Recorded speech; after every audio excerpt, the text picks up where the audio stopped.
यहाँ वो मसला ही नहीं है कि कोई पॉलिटिकल पार्टी या कोई भी फरीक अदालत में कोई इस्तदा लेकर के जाए, कोई प्रेयर अदालत में करे और अदालत सिर्फ उसको या तो वो प्रेयर या इस्तदा उसको अलाउ कर दे या उसको डिनाई कर दे कि जी ये प्रेयर हम आपको नहीं दे सकते। ठीक। इस तरह की बात यहाँ नहीं है। बात जो है वो ये है, एक कॉन्स्टिट्यूशनल प्रोविजन है और एक नहीं बल्कि दो प्रोविजन है। प्रोविंसेस के लिए भी है, सूबाई असेंबलियों के लिए भी है और नेशनल असेंबली के लिए भी है। और वो ये है कि जो सियासी पार्टियां असेंबलीज में इलेक्ट होकर के आती हैं जी। या दीगर पार्टीज भी हो सकती हैं, उस कंट्रोवर्सी में जाने की जरूरत नहीं है। तो खवातीन और अकलियतों की नशिस्तें जो रिजर्व कॉन्स्टिट्यूशन ने बताई हुई है, रिजर्व दिखाई हुई है, उनको प्रोपोर्शनेटली डिस्ट्रीब्यूट कर दिया जाता है सियासी पार्टियों के दरमियान। यानी जैसे जिन्होंने ज्यादा सीटें जीती होती हैं उनको ज्यादा प्रोपोर्शन मिलता है, जिन्होंने कम सीटें जीती होती हैं उन्हें कम प्रोपोर्शन मिलता है।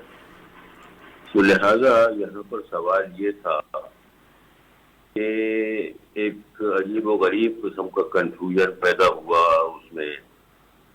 सबसे बड़ी जिम्मेदारी तो इलेक्शन कमीशन की थी, उन्होंने प्रॉपर तरीके से गाइड नहीं किया। सुप्रीम कोर्ट का जजमेंट भी इस सिलसिले में 3 जजों का आया था, उसको भी इलेक्शन कमीशन ने क्लेरिफाई नहीं किया। तो नतीजे के तौर के ऊपर जो कुछ भी हो रहा था, ये 8 फरवरी के इलेक्शन में पॉलिटिकल पार्टी का जो कॉन्टेस्ट था वो एक अजीब व गरीब सूरत हाल थी। नतीजे में ये हुआ कि जब ये इलेक्शन मुकम्मल हो गया तो बहुत सारे लोग जो हैं वो किसी सियासी पार्टी के नुमाइंदों के तौर पर नहीं बल्कि आज़ाद उम्मीदवारों की हैसियत से उनको डिक्लेयर किया गया कि ये कामयाब हुए।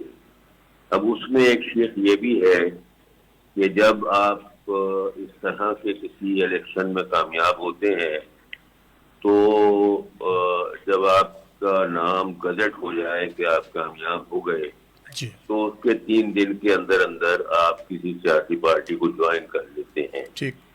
तो वो भी एक मसला था, लेकिन अल्टीमेटली हुआ ये कि इलेक्शन कमीशन ने सिर्फ 2 या 3 सियासी पार्टियां जो हैं उनको वो तमाम की तमाम रिजर्व सीट्स, क्योंकि कॉन्स्टिट्यूशन प्रोवाइड करता है कि वो एलोकेट होनी चाहिए, वो उनको दे दी। और नतीजे के तौर के ऊपर फिर ये मामला जो है वो इलेक्शन कमीशन में उठा और पेशावर हाई कोर्ट में उठा और अल्टीमेटली सुप्रीम कोर्ट में उठा। तो लिहाजा सुप्रीम कोर्ट ने वहां पर कोई प्रेयर ग्रांट नहीं करनी थी, कोई इस्तिदा को अपहोल्ड नहीं करना था।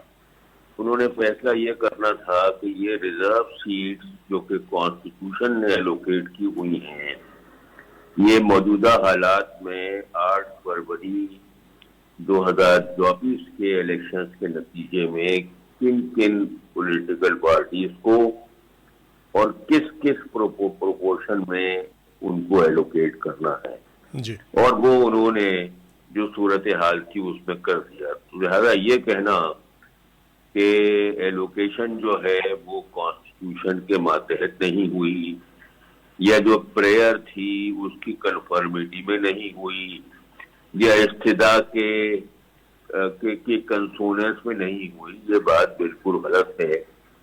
उन्होंने फैसला ये करना था कि रिजर्व सीट जो है वो कैसे एलोकेट हो और किसको एलोकेट हो, और उन्होंने आईन और कानून की तर्जुमानी करते हुए वो काम आसान तरीके से कर दिया। गया। तो ये मैं समझता हूँ कि ये एक नामुनासिब किस्म का क्रिटिसिज्म है। क्रिटिसिज्म तो आप कर सकते हैं कंस्ट्रक्टिवली, आप हर फैसले को क्रिटिसाइज कर सकते हैं, लेकिन ये नामुनासिब क्रिटिसिज्म है।